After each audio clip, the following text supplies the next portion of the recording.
Hey, this is Chris. How's it going? I wanted to talk about different things outside of film today. It's been a minute actually. It's been a while since I've talked about film. Um, I've done like five reviews, and they're okay. Still learning a lot about editing, like a lot. Um, Editing does not come natural to me at all, especially when I'm doing it solo. So I'm willing to learn um, editing, proper editing, and how to do all that. But I do want to talk about other things too, and kind of take the channel into sort of a podcast direction. I know everyone has a podcast these days, so why not me? Yay. Um, so I guess I just want to talk about random thoughts. Really, we've had a pandemic. It's affected all of us. It's 3 years later. We're kind of back to normal now. That's good. Um, my life went through a lot of changes during the pandemic. I went through a breakup. Didn't think that was going to happen 3 years ago, but it did. And it sucked, but I learned a lot about myself and kind of came to terms with a lot of truths about me. And I'd like to talk about those because I don't think that I'm the only one who's ever experienced anything like that. So, getting a little vulnerable here, and I'm going to talk about that. So, uh, let's see. I will start off by saying that if you're in a long term relationship with someone, and you're a man, and the woman really wants to marry you, you should probably marry her or move on. Um, I really loved her, and I still do love her. I think she's amazing, but she's working on her health and well being, and she's flying solo, and that's what she wants to do. So I support her on that. It's been a very. It's weird to talk about this stuff and not want to, ease the tension by making jokes, and I'm going to try not to do that. But some things are funny, so when it's appropriate, I will do that. And maybe when it's not so appropriate. Um, After all, I kind of thrive on being inappropriate from time to time. But just to let you know some of the things that, I went through, and I'm sure I'm not the only one on this. I'm sure my story is not unique in any way, shape, or form. But I was with my ex for 9 years, and like I said, she's terrific. She really chose me, and she really fell in love with me, and I saw how kind she was, and I fell in love with her, which is kind of a typical scenario for me. And by the way, ladies, once I fall in love with you, I am there forever. I am a loyal guy. I'm loyal at my job. I'm loyal with the woman I'm with. I'm loyal to family. I kind of flake off here and there, but I'm loyal. I'm totally loyal. I'm a bit flaky though. I mean, I'm a dreamer, and I kind of go off on a little tangents, but I also snap back to reality, and that's why I've held down the same job since 2006. Um, yes, the same job. Has it grown over the years? Yeah, a little bit. I mean, I got promoted here and there, so yay. But I'm a creature of habit, and I really I need that habit. Habit is very strong for me. I have to have it. And I'm kind of that way when I am in a relationship. It's and I probably came across as a little needy, I think, toward the end, especially when she started pulling away. Um, and I've been learning a lot, following a lot of life coaches, reading a lot of articles on the laws of attraction and how we attract certain people and how we repel certain people, and maybe even those same people. And it's taken me into a new dynamic. And this is totally unscripted, by the way. I don't know. This is very new for me. So I'm stumbling and fumbling through this. Bear with me. But so far, this feels right. So kind of digging this. So anyway, with my ex, we were together for 9 years, and I had a lot of bad habits. I was still very much into party mode when I was with her. Um, I was partying a lot, drinking a lot. I kind of had a delayed frat boy adolescence, I think. I didn't start drinking till I was 25, so that kind of got me into like, hey, I'm still partying and I'm like in my late 30s and in my early 40s and mid 40s now. Cool. I mean, it is what it is. It was fun, and then it wasn't fun because, certain emotions would come out, anger would come out, and it would be misguided, misdirected at something else, especially when you're shit faced. And I did that, I totally did that. That was part of my downfall with her. That was not a very attractive quality. And she kept forgiving me and taking me back and all that good stuff. And I wasn't a horrible boyfriend or future fiance / future husband. I think I was pretty good, and I still am. But I've learned a lot, and I've learned what you do and what you don't do. And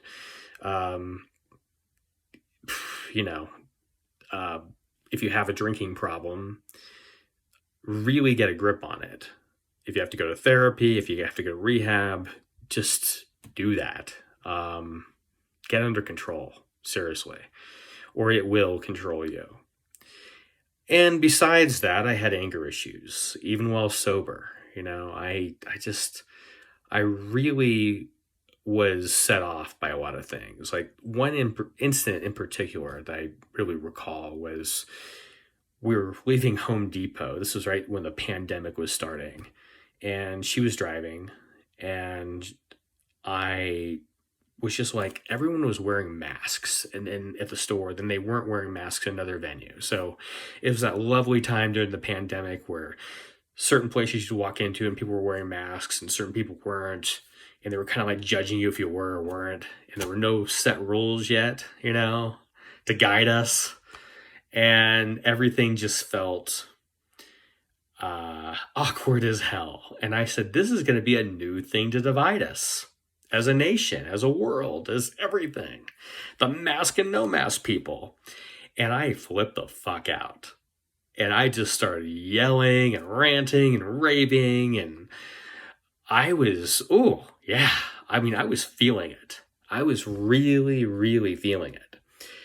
And I was way past 11. And it really had an impact on her. I'm sure, and she didn't talk to me for like a week after that. Then, we reconnected, and she's like, thanks for giving me that time. I'm like, oh, no problem. I get it. I wasn't proud of that behavior. So, you had the temper, you had the drinking. Also, it's probably not a good idea when you're in a 9-year relationship with someone to call a chat line. I'm just speaking from personal experience here. Yeah, just don't do that. That's a good thing not to do. And one of the reasons, I'm like, okay, so why did you do that? Why would you seem like a reasonable fella. Why are you doing this? Dude, seriously. And I've been calling it for 20 years. I was calling it back when I was single. And back at the time, I thought, hey, this would be a cool place to meet people and, understand how people are and, I don't know, and get to know new people and yay, and it'll be fun. And what I realized was, this is all about fantasy exploration and masturbation of what this is. And oh, man, I could write a book on the chat line or chat lines as they be. But yeah, I kind of got swept into that a little bit. And even when we were together, I said, hey, I call this chat line. And she goes, oh, we should call together, be fun. And we never did, which is probably for the best. But yeah, I mean, it attracts a certain thing. And yes, there are people on there legitimately looking for love and relationships, and God bless them, because that's probably not the place to go find that. But, it can happen. It can definitely happen. So that's my story. And again, I don't think I'm the only one. What did I learn about myself? Well, outside of that's not a good idea, I learned what I really do want in the next relationship. I think that I really want someone I can connect with intellectually, physically,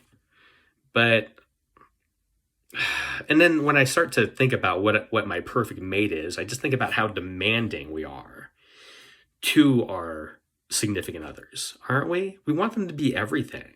We want them to be our mother, our best friend, our lover, you want them to like wipe your nose and wipe your ass. I mean, it's crazy what we demand of our significant others. Not all of us, but some of us. And some of us do come across as way needy.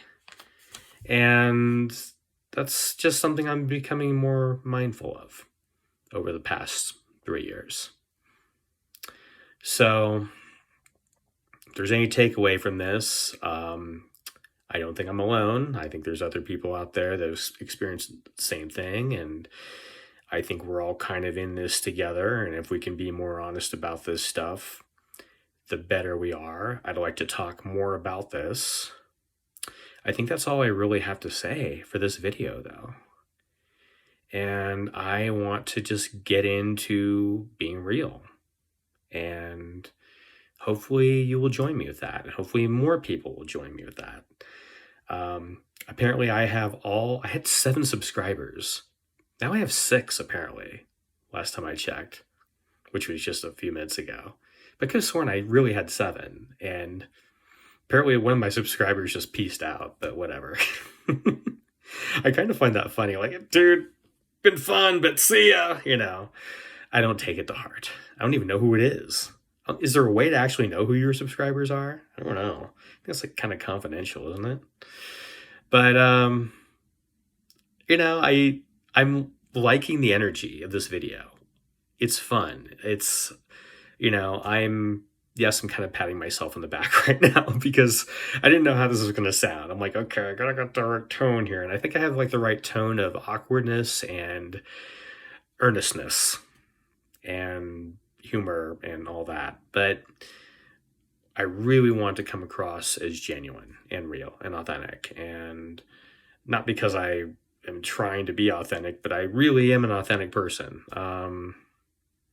So that's where I'm at. And those are my insecurities. And I think I have a tendency to want to please people, and I want videos to please people, and we all want to put ourselves in the best light, and here I am sharing things which are not in the best light. But over the course of the past 3 years, it kind of really caused me to grow up a lot and learn a lot. And I think I'll end it here. But feel free to like, comment, subscribe, and I'll catch you in the next one. Look forward to it. Take care.